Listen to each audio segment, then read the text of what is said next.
Hello' এভ্ৰন, আজি বহুত দিনৰ মূৰত পুনৰ এবাৰ আপোনালোক সকলোকে স্বাগতম জনাইছোঁ স্মাৰ্ট লাৰ্ণিং ইউটিউব চেনেলটোলৈ। আজিৰ ভিডিঅ'টোত আমি আগন্তুক আমাৰ টেট এক্সামত আহিবলগীয়া আমাৰ যিখিনি হিষ্ট্ৰী পৰ্চনৰ পৰা, হিষ্ট্ৰী বুলিলে আমি অসমৰ এক্সামবিলাকত বিশেষকৈ আমি আহোম হিষ্ট্ৰী কেতিয়াও নুই কৰিব নোৱাৰোঁ। আহোম হিষ্ট্ৰীৰ পৰা যথেষ্টখিনি কুৱেশ্যন অহা দেখা যায় আৰু সেই কুৱেশ্যনবিলাক আপোনালোকে যদি কাহিনীটো যদি গোটেই আহোম হিষ্ট্ৰীটো আপোনালোকে যদি কাহিনী আকাৰে পঢ়ে তেন্তে আপোনালোকৰ মনত বেছি ৰ'ব। গতিকে মই এই ভিডিঅ'টোত কিছুমান কুৱেশ্যন ইনক্লুড কৰাৰ লগতে মই ক্ৰন'লজি এটা এড কৰিছোঁ।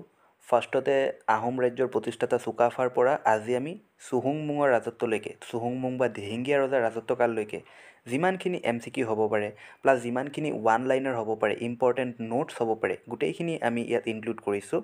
গতিকে ভিডিঅ'টোত আপোনালোকে শেষলৈকে থাকিব আৰু ভিডিঅ'টো স্কিপ নকৰিব। লগতে মই যিখিনি কুৱেশ্যন ইনক্লুড কৰিছোঁ তাৰ ভিতৰত আপোনালোকে কেইটা কুৱেশ্যন ৰাইট কৰিছে সেইটো জনাবলৈ নাপাহৰিব। ঠিক আছে, ব'লক আজিৰ ভিডিঅ'টো ষ্টাৰ্ট কৰোঁ। এতিয়া আজিৰ প্ৰথমটো কুৱেশ্যন হৈছে, এইটো বহুতে এটা কমন কুৱেশ্যন, কিন্তু আমি এটা কুৱেশ্যন এড কৰিছোঁ আৰু এই যিখিনি কুৱেশ্যন আছে আমি আছাম ইয়েৰ বুকৰ পৰা লৈছোঁ। আছাম ইয়েৰ বুকত চালি জাৰি যিমানখিনি কুৱেশ্যন হ'ব পাৰে আহোম হিষ্ট্ৰীৰ পৰা, তাৰ আগত আমি আছাম হিষ্ট্ৰী হওক বা অন্যান্য যিবিলাক আমাৰ ভিডিঅ' হ'ব পাৰে আছাম ইয়েৰ বুকৰ পৰা টপিক ৱাইজ আমি বহুতখিনি ভিডিঅ' বনাইছোঁ। গতিকে আপোনালোকে প্লে'লিষ্টটো গৈ পেলাই চাব, তাত গোটেইখিনি ভিডিঅ' আপোনালোকে পাই যাব। এইটো হৈছে আমাৰ আহোম হিষ্ট্ৰীৰ প্ৰথমটো ভিডিঅ'। চুকাফাই কিমান চনত অসমত প্ৰৱেশ কৰিছিল? বহুত এটা কমন কুৱেশ্যন, আপোনালোক নিশ্চয় জানে। ইয়াৰে আমাৰ অপশ্যন হৈছে 1223 খ্ৰীষ্টাব্দ, 1228 খ্ৰীষ্টাব্দ, 1245 খ্ৰীষ্টাব্দ নে 1253 খ্ৰীষ্টাব্দ। চ' আপোনালোকে মনত ৰাখিব, চুকাফাই কিমান চনত অসমত প্ৰৱেশ কৰিছিল যদি সোধে তেন্তে আমাৰ উত্তৰটো হৈ যাব 1228 খ্ৰীষ্টাব্দত। আপোনালোকে মনত ৰাখিব, চুকাফাই 1215 খ্ৰীষ্টাব্দত চীনৰ মুংমংলুঙৰ পৰা ওলাইছিলে। তাৰ পাছত প্ৰায় 13 বছৰ যাত্ৰা কৰি পেলাই তেখেতে 1228 খ্ৰীষ্টাব্দত পাটকাই পৰ্বত অতিক্ৰম কৰি অসমত প্ৰৱেশ কৰিছিলে। ঠিক আছে, আজি নেক্সট কুৱেশ্যনটো হৈছে, ইয়াত মই কিছুমান ইম্পৰ্টেণ্ট লাইন এড কৰিছোঁ, গোটেইখিনি কুৱেশ্যন আকাৰে লিখা নাই, সেইকাৰণে কৈছোঁ ভিডিঅ'টো আপোনালোকে স্কিপ নকৰিব। তাৰ পৰা বহুত কুৱেশ্যন হ'ব পাৰে, মই যে 4টা লাইন এড কৰিছোঁ তাৰ পৰা 6টা-7টা কুৱেশ্যন হ'ব পাৰে। কেনেকৈ হ'ব পাৰে? এতিয়া মই প্ৰথম লাইনটো লিখিছোঁ কি, চুকাফাই পাটকাই পৰ্বত অতিক্ৰম কৰি অসমত প্ৰৱেশ কৰিছিল। কোনটো পৰ্বত অতিক্ৰম কৰি অসমত প্ৰৱেশ কৰিছিলে? কমন কুৱেশ্যন কিন্তু আহি যাব পাৰে। গোটেইখিনি কুৱেশ্যন মই এড কৰিছোঁ, মানে কমন বুলি নহয়, আমি সকলোখিনি মানে চুকাফাৰ পৰা চুহুংমুংলৈকে যিমানখিনি হ'ব পাৰে কুৱেশ্যন গোটেইখিনি ডিছকাছ কৰিছোঁ। 9000 মানুহ, তিৰোতা, ল'ৰা ছোৱালী আৰু ভালেমান হাতীয়াৰ লগত আনিছিল। অস্ত্ৰ শস্ত্ৰ লগত আনিছিলে। 9000 মানুহ, তিৰোতা, ল'ৰা ছোৱালী, মানে টোটেল 9000 মানুহ আহিছিলে। ঠিক আছে, চুকাফাৰ লগত তেখেতে 1215 চনত ওলাইছিলে। চুকাফাৰ নামৰ লগত হাতৰাজ মাৰি একৰাজ কৰাৰ কথা প্ৰচলিত। এই যে হাতৰাজ মাৰি একৰাজ কৰাৰ যিটো আমাৰ লাইন আছে, সেইটো কোনটো আহোম ৰজাৰ লগত প্ৰচলিত সেইটো আমাক আহিব পাৰে। তাৰ পৰা আমি এটা কুৱেশ্যন পালোঁ। কিমানজন মানুহ আহিছিলে সেইটো আমি এটা কুৱেশ্যন পালোঁ। কোন কোন আহিছিলে সেইটো আমি আৰু এটা কুৱেশ্যন পালোঁ আমি। ঠিক আছে, তাৰপাছত মই আপোনালোকক ক'লোৱে যে 1215 চনত ওলাইছিলে। ক'ৰ পৰা ওলাইছিলে? চীনৰ মুংমংলুঙৰ পৰা ওলাইছিলে, এইটো আৰু এটা কুৱেশ্যন। চুকাফাই পাটকাই পৰ্বত অতিক্ৰম কৰি অসমত প্ৰৱেশ কৰিছিলে। কোনটো পৰ্বত অতিক্ৰম কৰি প্ৰৱেশ কৰিছিলে? এইটো আৰু এটা কুৱেশ্যন। তো কুৱেশ্যনৰ অভাৱ নাইকিয়া, কুৱেশ্যন আপোনালোকে যিমানখিনি লাইন দিছে তাৰ প্ৰতিটো লাইনৰ পৰা কুৱেশ্যন হ'ব পাৰে। আপোনালোকে লাইনখিনি মনত ৰাখিব, তাৰ পৰা যিটো কুৱেশ্যন আহে আপোনালোকে এনচাৰ দিব পাৰিব। নেক্সট মই ইয়াত এড কৰিছোঁ, চুকাফাই 39 বছৰ 4 মাহ 15 দিন শাসন কৰিছিল। বহুতে এটা ৰেয়াৰ কুৱেশ্যন হয়, বহুত কম মানুহে এইটো জানিব। চ' আপোনালোকে এই লাইনখিনিৰ পৰা আপোনালোকে এইখিনি নোট ডাউন কৰি ল'ব। ভিডিঅ'টো আপোনালোকে 2বাৰ 3বাৰ চালেও যিমানখিনি মনত থাকিব আপোনালোকৰ, তাতকৈ বেটাৰ আপোনালোকে এবাৰ ভিডিঅ'টো চাই পেলাই সেই গোটেইখিনি নোট ডাউন কৰি লওক। সেইখিনি 2-3 দিন পঢ়িলে আপোনালোকৰ মনত ৰৈ যাব গোটেইখিনি। সোনকালেই কালি মই আৰু এটা ভিডিঅ' আনিম, এই আমাৰ আহোম হিষ্ট্ৰীৰ যিটো আমাৰ পাৰ্ট 2 হ'ব সেইটো আমি আনিবলৈ যত্ন কৰিম। ডেইলি মই ৰেগুলাৰ আহোম হিষ্ট্ৰীটো মই 5টা-6টা ভিডিঅ'ত কমপ্লিট কৰি দিম। এইটো উইকতে মই আহোম হিষ্ট্ৰীটো কমপ্লিট কৰি দিম বুলি ভাবিছোঁ। চ' আপোনালোকে অহা 5টা-6টা দিনতে মই কমপ্লিট কৰি দিম। চ' আপোনালোকে এইখিনি আপোনালোকে নোট কৰিব। এটা আহোম হিষ্ট্ৰীৰ ওপৰত এটা আপোনালোকৰ ছেপাৰেট এটা বহি হৈ যাব। 20 ৰুপিজৰ বহিতে কমপ্লিট হৈ যাব আহোম হিষ্ট্ৰী গোটেইখিনি লিখি। তাৰপাছত এতিয়া আগবাঢ়োঁ নেক্সট কুৱেশ্যনটোলৈ। চুকাফাৰ কিমান চনত চৰাইদেউত স্থায়ী ৰাজধানী পাতে? এতিয়া চুকাফাই প্ৰৱেশ কৰিছিলে 1228 খ্ৰীষ্টাব্দত। কুৱেশ্যনটো আমাক সুধিছে চুকাফাই কিমান চনত চৰাইদেউত স্থায়ী ৰাজধানী পাতে। এতিয়া ভিডিঅ'টো অলপ দীঘলীয়া হ'ব পাৰে, কাৰণ মই কুৱেশ্যন কম এড কৰিলেও তাৰ ৰিলেটিভ কিছুমান কথা কৈ আছোঁ, যিবিলাক ৰিলেটিভ কথা অদৰকাৰী নহয়, পঢ়া ৰিলেটেড কথা হ'ব। ঠিক আছে, চ' আপোনালোকে সেইখিনিও আপোনালোকে মনত ৰাখিব। এতিয়া 1228 চনত কি হৈছিলে? 1228 চনত হৈছিলে যে চুকাফাই অসমত প্ৰৱেশহে কৰিছিলে আমাক কি সুধিছে যে চৰাইদেউত ৰাজধানী কেতিয়া পাতিছিলে, স্থায়ী ৰাজধানী, প্ৰথম স্থায়ী ৰাজধানী কিন্তু চৰাইদেউতে পাতিছিলে। ঠিক আছে, বানপানীৰ অসুবিধা হৈছিলে বহুত জেগাত, সেইবাবে পাতিব পৰা নাছিলে। চ' চৰাইদেউত শিৱসাগৰৰ চৰাইদেউত সেই সময়ৰ উজনি অসমৰ তাত বানপানী অলপ কম হৈছিলে, পানীৰ অসুবিধা ইমান হোৱা নাছিলে, সেইবাবে চৰাইদেউত ৰাজধানী পাতিছিলে। তো ইয়াৰ পৰা আৰু এটা কুৱেশ্যন হ'ব পাৰে, প্ৰশ্নতে আৰু এটা কুৱেশ্যন লুকাই আছে কি, যে ক'ত স্থায়ী ৰাজধানী পাতিছিলে প্ৰথম, চৰাইদেউত পাতিছিলে, কিমান চনত পাতিছিলে আমাক সুধিছে। চ' অপশ্যনসমূহ আপোনালোকে 1253, 1234 নে 1268। চ' আপোনালোকে মনত ৰাখিব 1253 চনত। Option B is the correct answer. 1253 চনত স্থায়ী ৰাজধানী পাতিছিলে চৰাইদেউত। আজিৰ নেক্সট কুৱেশ্যনটো হৈছে চুকাফা কিমান চনত মৃত্যু হৈছিল। কুৱেশ্যনটো আহিব পাৰে কিন্তু বহুত মানুহে এইটো নাজানে। চ' আপোনালোকে এইটো জানে নেকি কমেণ্টত জনাব, আপোনালোকে আগতে এইটো জানিছিলে নেকি। চুকাফা কিমান চনত মৃত্যু হৈছিলে চুকাফাৰ। ইয়াৰে আমাৰ অপশ্যন হৈছে 1228 খ্ৰীষ্টাব্দ, 1234 খ্ৰীষ্টাব্দ, 1253 খ্ৰীষ্টাব্দ নে 1268 খ্ৰীষ্টাব্দ। ইতিমধ্যে আমি পাইছোঁ 1228 খ্ৰীষ্টাব্দতো প্ৰৱেশ কৰিছিলে। ঠিক আছে, 1253 খ্ৰীষ্টাব্দত কি হৈছিলে, 1253 খ্ৰীষ্টাব্দত স্থায়ী ৰাজধানী পাতিছিলে। চ' এই দুটাৰ পিছতে হ'ব ন, এই দুটাৰ পিছতে হ'ব, 1234তো নহ'ব, 1268 চনত তেখেতৰ মৃত্যু হৈছিলে। ঠিক আছে, কৈছিলোঁ যে 39 বছৰ কিমান আছিলে, 4 মাহ 15 দিন ৰাজত্ব কৰিছিলে আৰু অৱশেষত 1268 খ্ৰীষ্টাব্দত তেখেতৰ মৃত্যু হৈছিলে। ঠিক আছে, নেক্সট হৈছে আহোম ৰাজত্বৰ বিখ্যাত ৰজাসকলৰ দ্বিতীয়জন ৰজাৰ নাম আছিল চুডাংফা। এতিয়া এই ভিডিঅ'টোত আমি যিসকল ৰজাৰ বিষয়ে আপোনালোকে পঢ়িব লাগিব সেই ৰজাসকলৰ নামেই ইয়াত উল্লেখ কৰিছোঁ। সকলোৰ বিষয়ে আপোনালোকে পঢ়িব নালাগে, আপোনালোকে সকলোৰে হয়তো নামো শুনা নাই, 40জন ৰজাৰ বিষয়ে আপোনালোকক নাহে। ইম্পৰ্টেণ্ট কিছুমান যিখিনি বিখ্যাত ৰজা আছিলে যিসকল, তেওঁলোকৰ বিষয়ে আহিব। চুকাফাৰ পাছত নেক্সট বিখ্যাত ৰজাজনৰ নাম আছিলে চুডাংফা, যাক আমি বামনী কোঁৱৰ বুলিও জানো, আপোনালোকে নিশ্চয় শুনিছে। কিন্তু মই চুকাফাৰ পাছত সকলোসমূহ ৰজাৰ নাম মই আপোনালোকক কৈ দিছোঁ, আপোনালোকে এইখিনি নোট কৰি ল'ব। আপোনালোকে এইটো মই যিখিনি কৈ আছোঁ আপোনালোকে নোট কৰি ল'ব। চ' চুকাফাৰ পাছত দ্বিতীয়জন আহোম ৰজা আছিলে চুতেউফা। ঠিক আছে, তেখেতৰ ৰাজত্বকাল আছিলে 1268 চনৰ পৰা 1281 চনলৈকে। নেক্সট হৈছে চুবিনফা। চুবিনফাই 1281 চনৰ পৰা 1293 চনলৈকে শাসন কৰিছিল। আপোনালোকে এইখিনি ভিডিঅ'টো পজ কৰি পেলাই লিখি ল'ব, আপোনালোকে নোট হিচাপে লিখি ল'ব এইখিনি। চুখাংখা আছিলে তাৰপিছত চতুৰ্থটো ৰজা, তেখেতে 1293 চনৰ পৰা 1332 চনলৈকে ৰাজত্ব কৰিছিলে। তাৰপিছত আছিলে চুক্ৰাংফা। চুক্ৰাংফাই 1332 পৰা 1364 চনলৈকে ৰাজত্ব কৰিছিলে। তাৰপাছত আছিল চুতুফা। চুতুফাই 1364 পৰা 1376 চনলৈকে ৰাজত্ব কৰিছিলে। আৰু তাৰপাছত আছিলে তামখাউতি। তামখাউতিয়ে 1380 পৰা 1389 চনলৈকে ৰাজত্ব কৰিছিলে। আৰু তামখাউতিৰ পৰৱৰ্তী ৰজাজনৰ নাম আছিলে চুডাংফা। আৰু চুডাংফা হৈছে দ্বিতীয়টো বিখ্যাত আহোম ৰজা। প্ৰথম আছিলে চুকাফা ফাউণ্ডাৰ, তাৰপাছত হৈছে চুডাংফা, লেখত ল'বলগীয়া ৰজাসকলৰ ভিতৰত দ্বিতীয়জন। এতিয়া কুৱেশ্যনটো হৈছে চুডাংফাই কিমান চনত ৰাজপাটত উঠে। চ' আপোনালোকে হয়তো নিশ্চয় শুনিছেই, মই যেতিয়া যদি আপোনালোকে মন দি শুনিছে তেন্তে এই যিসমূহ ৰজাৰ মই নাম পাইছোঁ, লাষ্ট ৰজাজনৰ নাম আছিলে তামখাউতি। তামখাউতি ৰাজত্ব কৰিছিলে 1380 পৰা 1389। তেন্তে চুডাংফা যিহেতু তামখাউতিৰ পৰৱৰ্তী ৰজা আছিলে, গতিকে তেখেতে 1389 পাছতে ৰাজত্ব কৰিছিলে।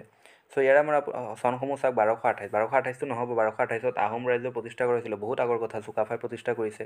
1353, 1353ও নহয়, 1397 নে 1334, 1389লৈকে তামখাউতি ৰাজত্ব কৰিছিলে। গতিকে তাৰ পাছত খালি এটা চনি আছে ইয়াত, 1397। 1397 চনত চুডাংফাই ৰাজপাটত উঠিছিল, আপোনালোকে মনত ৰাখিব। ঠিক আছে, আৰু যদি আপোনালোকক সোধে যে চুডাংফাই কিমান বছৰ ৰাজত্ব কৰিছিলে, তেন্তে আপোনালোকে কি ক'ব, তেন্তে আপোনালোকে ক'ব লাগিব, মনত ৰাখিব তেখেতে মাত্ৰ 10 বছৰ ৰাজত্ব কৰিছিল। 1407 চনত তেখেতৰ মৃত্যু হৈছিলে। চুডাংফাৰ মৃত্যু হৈছিলে 1407 চনত, তেখেতে মাত্ৰ 10 বছৰ ৰাজত্ব কৰিছিলে। এতিয়া ইম্পৰ্টেণ্ট কিছুমান লাইন ইয়াত এড কৰিছোঁ। চুডাংফা বামুণী কোঁৱৰ নামেৰেও পৰিচিত। এতিয়া কথাটো হ'ল যে চুডাংফাক বামুণী কোঁৱৰ বুলি কিয় কোৱা হয়। ঠিক আছে, এতিয়া আমি চুডাংফা যে বামুণী কোঁৱৰ সেইটো আমি জানো, কিন্তু চুডাংফাক বামুণী কোঁৱৰ বুলি কিয় কোৱা হয়, কাৰণ জীৱনৰ আদিছোৱা সময়, জীৱনৰ আগছোৱা সময়ত তেখেতে এক ব্ৰাহ্মণৰ ঘৰত ডাঙৰ দীঘল হৈছিল, সেইবাবে অসম বুৰঞ্জীত তেওঁক বামুণী কোঁৱৰ নামেৰে জনা যায়।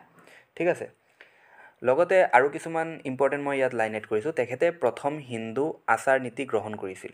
প্ৰথম যদি হিন্দু আচাৰ নীতি কোনজন আহোম ৰজাই গ্ৰহণ কৰিছিল যদি আপোনালোকক সোধে, আপোনালোকে ক'ব লাগিব কি, চুডাংফা বা বামুণী কোঁৱৰ। এওঁৰ দিনত আহোমসকলৰ মাজত হিন্দু ধৰ্মৰ প্ৰভাৱ বাঢ়িবলৈ ধৰে। প্ৰথম ষ্টাৰ্ট কাৰ দিনৰ পৰা হৈছিলে, বহা ষ্টাৰ্ট কাৰ দিনৰ পৰা হৈছিলে যদি সোধে আপোনালোকক, তেন্তে আপোনালোকে ক'ব লাগিব চুডাংফা বা বামুণী কোঁৱৰ দিনৰ পৰা হৈছিলে। আৰু এটা ইম্পৰ্টেণ্ট লাইন মই ইয়াত এড কৰিব পাহৰিলোঁ, আপোনালোকে এইটো নোট হিচাপে লিখি ল'ব হা। চুডাংফাই শিৱসাগৰৰ পৰা প্ৰায়, এতিয়া ৰাজধানী পাতিছিলে ক'ত চুডাংফাই, কোনটো ৰাজধানী কোনে ক'ত পাতিছিলে কুৱেশ্যন অহা দেখা যায় কিন্তু। চুডাংফাই শিৱসাগৰৰ পৰা প্ৰায় 16 কিলোমিটাৰ বা 10 মাইল দূৰত দিহিঙৰ পাৰৰ চাৰগুৱাত নতুনকৈ ৰাজধানী পাতিছিল আহোম সাম্ৰাজ্যৰ। লগতে আপোনালোকে ইয়াতে মই আৰু এটা কুৱেশ্যন হিচাপে ইয়াত এড কৰিছোঁ, এইটো কুৱেশ্যন অহাৰ চান্স খুবেই বেছি কিন্তু এক্সামত। এইটো এটা বহুতেই বেছি ইম্পৰ্টেণ্ট কুৱেশ্যন হৈ আছে। আহোম সাম্ৰাজ্যত কোনে প্ৰথমবাৰৰ বাবে শিঙৰি ঘৰত উঠা প্ৰথাৰ প্ৰচলন কৰিছিল? শিঙৰি ঘৰ উঠা প্ৰথা যিটো, সেইটো আহোম সাম্ৰাজ্যৰ ৰাজ্য অভিষেক নতুন ৰজাই যেতিয়া ৰাজ্য অভিষেক কৰে তেতিয়া সেইটো সময়ত শিঙৰি ঘৰ উঠাৰ যিটো প্ৰথা এইটো প্ৰচলন কৰা হয়। সেইটো কাৰ দিনৰ পৰা আৰম্ভ হৈছিলে আমাক সুধিছে, ঠিক আছে। চ' সেইটো আৰম্ভ হৈছিলে, আপোনালোকে মনত ৰাখিব, চুডাংফাৰ দিনৰ পৰা। এই চুডাংফা বা বামুণী কোঁৱৰৰ দিনৰ পৰা সেইটো আৰম্ভ হৈছিলে। এতিয়া শিঙৰি ঘৰ উঠা যিটো প্ৰথা সেইটো কি হয় একচুৱেলি, যে আহোম ৰজাৰ অভিষেক পাতিবলৈ মানে শিঙৰি গছৰ কাঠেৰে বিশেষভাৱে সজা এটা ঘৰ হয় সেইটো। চ' চুডাংফাই এইটো আৰম্ভ কৰিছিলে, আহোম ৰজা চুডাংফাই এইটো আৰম্ভ কৰিছিলে। আৰু শিঙৰি ঘৰটো কেনেকৈ বনোৱা হয়, যে ৰজা শিঙৰি ঘৰত উঠাৰ সময়ত শিঙৰি কাঠেৰে 3টা চাংঘৰ সজা হয়। 3টা চাংঘৰ টোটেল সজা হয়। এটা আছিলে আপোনাৰ শিঙৰি ঘৰ, এটা আছিলে হুলুং ঘৰ আৰু এটা আছিলে পাটঘৰ, ঠিক আছে, আপোনালোকে মনত ৰাখিব। চ' শিঙৰি ঘৰৰ ওপৰত ইমান ডিটেইলছত আমাক নালাগে, মই 2-3টা লাইন কৈ দিছোঁ, আপোনালোকে এইখিনি মনত ৰাখিলে হৈ যাব। নেক্সট কুৱেশ্যনটো ইয়াত হৈছে, কিমান চনত চুডাংফাৰ মৃত্যু হৈছিলে? অবভিয়াছলি যিমান চনত মৃত্যু হৈছিলে তাৰ পাছতে তেওঁৰ ৰাজপাটো সামৰণি পৰিছিলে। আমি অলৰেডি পাইছোঁ যে 1407 চনত তেখেত ৰাজত্ব কৰিছিলে 1407 চনলৈকে। তো মৃত্যু কিমান চনত হৈছিলে? 1407 চনত হৈছিলে। বাকী অপশ্যনখিনি আপোনালোকে চাই ল'ব, শুদ্ধ এনচাৰটো কি হয়, 1407 চনত তেখেতে ৰাজত্ব কৰিছিলে। লগতে মই আৰু এটা কথা ক'ব বিচাৰোঁ, আপোনালোকৰ যদি নোটছ লাগে, যিমানখিনি কুৱেশ্যন আমি এড কৰিছোঁ বা গোটেইখিনি ভিডিঅ'ৰ ন'টিফিকেশ্যন বা কিবা নোটছ, হেণ্ড ৰিটেন নোটছেই হওক বা অংকৰ ফৰ্মুলা, ইংলিছ গ্ৰামাৰ ফৰ্মুলা, সকলোখিনি মই মোৰ টেলিগ্ৰাম চেনেলত আপলোড কৰি থাকোঁ ৰেগুলাৰলি। চ' আপোনালোকে টেলিগ্ৰাম গ্ৰুপটোত জইন হ'ব পাৰে, মই লিংক ডেছক্ৰিপশ্যন বক্সত দি দিম, আপোনালোকে তাৰ পৰা টেলিগ্ৰাম গ্ৰুপটোত জইন হৈ ল'ব, আপডেট হৈ থাকিব আপোনালোকে, ঠিক আছে। নেক্সট হৈছে, কোন আহোম ৰজাই মানুহৰ ঠাইত মহ বলি দিয়াৰ পৰম্পৰা প্ৰচলন কৰিছিল? এই যে শিঙৰি ঘৰ উঠা যিটো প্ৰচলন আছিলে, প্ৰথা এটা আছিলে, তাত মানে আপোনালোকে সেইটো সময়ত চুডাংফাৰ সময়তো মানুহৰ বলি দিয়া হৈছিলে। এই মানুহৰ বলি দিয়াৰ ঠাইত মহ বলি দিয়াৰ প্ৰচলন কোনজন আহোম ৰজাই কৰিছিলে? মই আপোনালোকক এটা হিণ্ট দি দিছোঁ, আপোনালোকে এইটো মই এনচাৰটো কোৱাৰ আগত আপোনালোকে জানে নেকি কমেণ্টত জনাব, ঠিক আছে। এটা হিণ্ট কি দিছোঁ, যে যোনে প্ৰচলন কৰিছিলে মানুহৰ ঠাইত মহ বলি দিয়াৰ পৰম্পৰা, তেওঁৱেই কিন্তু আহোম ৰাজত্বৰ শ্ৰেষ্ঠ ৰজা আছিলে, শ্ৰেষ্ঠ নৃপতি আছিলে। এতিয়াতো আপোনালোকে হয়তো নিশ্চয় পাৰিবই কোন শ্ৰেষ্ঠ ৰজা কোন আছিলে, ৰুদ্ৰসিংহ আছিলে। ইয়াৰে আমাৰ অপশ্যন হৈছে চুহুংমুং, চুডাংফা, ৰুদ্ৰসিংহ নে চুকলেংমুং। চ' শ্ৰেষ্ঠ ৰজা আছিলে ৰুদ্ৰসিংহ, আৰু তেখেতে কি কৰিছিলে, যে আহোম বহুত এটা ভাল কাম কৰিছিলে, এনেইতো শ্ৰেষ্ঠ ৰজা নহয়, যে মানুহৰ ঠাইত মহ বলি দিয়াৰ পৰম্পৰা প্ৰচলন কৰিছিল। একচুৱেলি বলি দিয়া যিটো পৰম্পৰা সেইটো বা এতিয়াও বহু ঠাইত পূজা অৰ্চনা কৰাৰ ক্ষেত্ৰত বলি দিয়া হয়, মই এইটো পক্ষপাতি নহয়, বাট মানে এটলিষ্ট মানুহৰ বলি দিয়াতকৈ মহ বলি দিয়াৰ প্ৰচলন আৰম্ভ কৰিছে। চ' ৰুদ্ৰসিংহই এইটো কাম কৰিছিলে। তাৰপাছত মই ইয়াত এড কৰি দিছোঁ চুডাংফাৰ পৰৱৰ্তী ৰজাসকল, কিন্তু আপোনালোকে সকলোৰে নাম পঢ়িব নালাগে। আপোনালোকে চুডাংফাৰ পাছত 3 নম্বৰ তৃতীয়জন বিখ্যাত আহোম ৰজা হৈছে চুহুংমুং, আৰু চুহুংমুঙৰলৈকে আমি আজি পঢ়িম। 3জন বিখ্যাত আহোম ৰজাৰ বিষয়ে আমি পঢ়িম। এই 3জনৰ পৰা কিন্তু বহুত কুৱেশ্যন আহিব পাৰে। লগতে মই সৰু সুৰা যিসকল ৰজা আছিল আহোম ৰজাসকলে, তেওঁলোকৰ টাইমলাইন আৰু তেওঁলোকৰ নামসমূহ মই ইয়াত উল্লেখ কৰিছোঁ, আপোনালোকে সেইখিনিও নোট কৰি থৈ দিব। ইমান ভিতৰৰ পৰা কুৱেশ্যন নাহে মই আশা কৰোঁ, কিন্তু আপোনালোকে যদি কোনোবাই যদি পঢ়িব বিচাৰে, সেইকাৰণে মই এইখিনিও এড কৰি থৈ দিছোঁ। এডভান্স লেভেলত পঢ়াটো কিন্তু বহুতেই এটা ভাল গুণ। চ' ইয়াৰে পৰৱৰ্তী ৰজাসকল হৈছে চুজাংফা, আপোনালোকে চনখিনি চাই ল'ব, চুফাফা, চুচেনফা, চুহানফা আৰু চুপিমফা, ঠিক আছে। চ' চুডাংফাৰ পৰৱৰ্তী ৰজা আছিল তেওঁলোক। তাৰপাছত চুপিমফাৰ মৃত্যুৰ পাছত চুপিমফা কিমান চনলৈকে ৰাজত্ব কৰিছিল আপোনালোকে ইয়াত চাওক, 1497 চনলৈকে। ঠিক তাৰ পাছতেই চুপিমফাৰ মৃত্যুৰ পাছত 1497 চনত তেওঁৰ পুত্ৰ চুহুংমুং ৰাজপাটত উঠে, ঠিক আছে। তো চুহুংমুং কিমান চনত উঠে? 1497 চনত। বহুতেই এটা ইম্পৰ্টেণ্ট চন হয়। এইটো কুৱেশ্যন আপোনালোকে আহিব পাৰে কিন্তু হিষ্ট্ৰীৰ পৰা, আহোম হিষ্ট্ৰীৰ পৰা এইটো কুৱেশ্যন আহিব পাৰে যে কিমান চনত, চনসমূহ বহুত আশা দেখা যায় এক্সামত, কিমান চনত চুহুংমুঙে আহোম ৰাজপাটত উঠিছিলে। কাৰণ চুহুংমুং বহুত এটা বিখ্যাত ৰজা হয়। মই আগত ইনক্লুড কৰিছোঁ হয়তো, যে তেওঁৰ দিনত এই চুতীয়া সাম্ৰাজ্য আহোমৰ দখলত আহিছিলে, তেওঁ বহুত কিবা কাম কৰিছিলে, লোকপিয়ল কৰিছিলে, অৰ্থনৈতিক অৱস্থাৰ বুজ লৈছিলে, তাৰপাছত কি কৰিছিলে আৰু হিন্দু নাম স্বৰ্গনাৰায়ণ গ্ৰহণ কৰিছিলে, বহুত কিবা কৰিছিলে। মই আগত হয়তো ইনক্লুড কৰিছোঁৱেই, হয় ইনক্লুড কৰিছোঁ। চুহুংমুঙৰ হিন্দু নাম কি আছিলে? ডাইৰেক্ট মই এনচাৰটো লিখি দিছোঁ ইয়াত, স্বৰ্গনাৰায়ণ। বহুতকেইটা কম্পিটিটিভ এক্সামত অলৰেডি আহিছে এইটো কুৱেশ্যন যে চুহুংমুঙৰ হিন্দু নাম কি আছিল, আপোনালোকে এইটো মনত ৰাখিব। প্লাছ ইয়াত মই লাইন দুটামান এড কৰিছোঁ যে স্বৰ্গনাৰায়ণ শব্দটোৰ পৰা স্বৰ্গদেউ শব্দটোৰ সৃষ্টি হৈছে। তেখেতে পূৰ্বৰ চাৰগুৱাৰ পৰা ৰাজধানী দিহিঙৰ পাৰৰ বকতালৈ তুলি আনে। চাৰগুৱাত কোনে স্থাপন কৰিছিলে? চুডাংফাই স্থাপন কৰিছিলে, বামুণী কোঁৱৰে স্থাপন কৰিছিলে। আৰু দিহিঙৰ পাৰৰ চাৰগুৱাত, আৰু চাৰগুৱাৰ পৰা দিহিঙৰ পাৰৰ বকতালৈ তুলি আনিছিলে কোনে? দিহিং নদীৰ পাৰৰ বকতালৈ তুলি আনিছিলে চুহুংমুঙে। তেওঁক সেইবাবে দিহিঙীয়া ৰজা নামেৰে জনা যায়। দিহিং নদীৰ পাৰত ৰাজধানী স্থাপন কৰিছিল যে, সেইবাবে তেখেতক দিহিঙীয়া ৰজা নামেৰেও জনা যায়। লগতে ইয়াত আৰু কি এড কৰিছোঁ মই? তেখেতৰ দিনত চুতীয়া ৰাজ্য আহোম ৰাজ্যৰ অন্তৰ্ভুক্ত। মই অলৰেডি উল্লেখ কৰিছোঁৱেই, চ' আপোনালোকে এইখিনি পঢ়ি ল'ব। বহুতেই ইম্পৰ্টেণ্ট লাইন কিছুমান এড কৰিছোঁ, গোটেইখিনি কুৱেশ্যন আকাৰে দিয়া নাই, নহ'লে কুৱেশ্যনৰ সংখ্যা 40টামান হৈ যাব। চ' আপোনালোকে ৰিলেটেড যিখিনি কথা আছে নোট ডাউন কৰিব, কিন্তু অনলি কুৱেশ্যনখিনি নিলিখিব। এই যে মই লিখাখিনি লিখিছোঁ প্লাছ যিখিনি এক্সট্ৰা কথা কৈ আছোঁ সেইখিনি লিখিব, আপোনালোকৰ যথেষ্টখিনি বেনিফিট হ'ব বুলি মই ভাবোঁ। তাৰপাছত কোনজন আহোম ৰজাৰ দিনত প্ৰথমবাৰৰ বাবে লোকপিয়ল আৰু অৰ্থনৈতিক অৱস্থাৰ অনুসন্ধান কৰা হয়? অলৰেডি মই উল্লেখ কৰিছোঁৱেই, মই আগতে উল্লেখ কৰি দিছোঁ, আপোনালোকে হয়তো নিশ্চয় জানিবই। অপশ্যনসমূহ হৈছে চুহুংমুং, চুকাফা, চুৰামফা নে তামখাউতি। চ' আপোনালোকে মনত ৰাখিব কোন আছিলে চুহুংমুঙৰ দিনত প্ৰথম লোকপিয়ল আৰু অৰ্থনৈতিক অৱস্থাৰ অনুসন্ধান কৰা হয়। আজিৰ নেক্সট কুৱেশ্যনটো হৈছে, এইটো হৈছে আজিৰ লাষ্ট কুৱেশ্যন। মই 9টা কুৱেশ্যন এড কৰিছোঁ টোটেল। ইয়াৰে আমাৰ কুৱেশ্যনটো হৈছে যে কোনজন আহোম ৰজাই আইজোতা শব্দৰ সলনি শকাব্দ শব্দৰ প্ৰচলন কৰিছিল? চ' ইয়াৰে আমাৰ অপশ্যন হৈছে চুহুংমুং, চুডাংফা, চুতুফা নে ৰাজেশ্বৰ সিংহ। চ' আপোনালোকে মনত ৰাখিব, আইজোতা শব্দৰ সলনি শকাব্দ শব্দৰ প্ৰচলন প্ৰথম কোনে কৰিছিলে? চুহুংমুঙে কৰিছিলে। চুহুংমুঙৰ টাইমলাইন আমি পঢ়ি আছোঁ, চ' এনচাৰসমূহ ইয়াত চুহুংমুঙে হৈ আছে। কিন্তু আপোনালোকে ভালকৈ মনত ৰাখিব, চিৰিয়েলি বস্তুবোৰ লিখিব, ক্ৰন'লজি হিচাপে লিখিব। মই ভিডিঅ'টো উল্টা পুল্টাকৈ কুৱেশ্যন ইয়াত এড কৰা নাই যে এটা ডাইৰেক্ট মই পুৰন্দৰ সিংহ, আহোমসকলৰ শেষ ৰজা পুৰন্দৰ কোন আছিলে পুৰন্দৰ সিংহ, তাৰপাছত শৰাইঘাটৰ যুদ্ধ কাৰ দিনত সংঘটিত হৈছিলে? উদয়াদিত্য সিংহৰ দিনত। তেনেকৈ মই কুৱেশ্যনসমূহ দিয়া নাই। একদম যিমান চনৰ পৰা চীনৰ মুংমংলুঙৰ পৰা আহিছিলে চুকাফাই 1228 খ্ৰীষ্টাব্দত প্ৰৱেশ কৰিছিলে, তাৰ পৰা আৰম্ভ কৰি একদম ক্ৰন'লজি ৱাইজ মই লাষ্টলৈকে গোটেইটো ছিৰিজ মই আজি মই চুহুংমুঙলৈকে পঢ়িছোঁ। তাৰপাছত মই ডাইৰেক্ট চুকলেংমুঙৰ পৰা ষ্টাৰ্ট কৰিম, চুহুংমুঙৰ পুত্ৰ চুকলেংমুঙৰ পৰা ষ্টাৰ্ট কৰিম। চ' আপোনালোকে এই ছিৰিজটো ফ'ল' কৰিব, গোটেইটো আহোম হিষ্ট্ৰী মই আপোনালোকক কমপ্লিট কৰাই দিম। চেনেলটো যদি প্ৰথমবাৰ আহিছে আপোনালোকে চেনেলটো ছাবস্ক্ৰাইব কৰিব। ঠিক আছে, আজি মই লাষ্ট আৰু এটা লাইন ইয়াত এড কৰিছোঁ যে 1539 চনত নিজ পুত্ৰ চুকলেংমুঙৰ চক্ৰান্তত এক কছাৰীৰ ভৃত্যৰ হাতত চুহুংমুঙৰ মৃত্যু হয়। চ' কিমান চনত চুহুংমুঙৰ মৃত্যু হয়? 1539 চনত। কাৰ হাতত হয়? কছাৰীৰ ভৃত্যৰ হাতত হয়। আৰু চক্ৰান্ত তেওঁৰ পুত্ৰৰে চক্ৰান্তত মৃত্যু হয় চুকলেংমুং। ঠিক আছে, চ' নেক্সট ভিডিঅ'ত আমি পিতৃবধি চুকলেংমুঙৰ ৰাজত্বকালৰ পৰা ষ্টাৰ্ট কৰিম। 1539 চনৰ পৰা তেখেতে ৰাজত্ব ষ্টাৰ্ট কৰিছিলে। একদম চুকলেংমুঙৰ পৰা ষ্টাৰ্ট কৰি আমি চুকলেংমুং, তাৰপাছত প্ৰতাপ সিংহ আছে।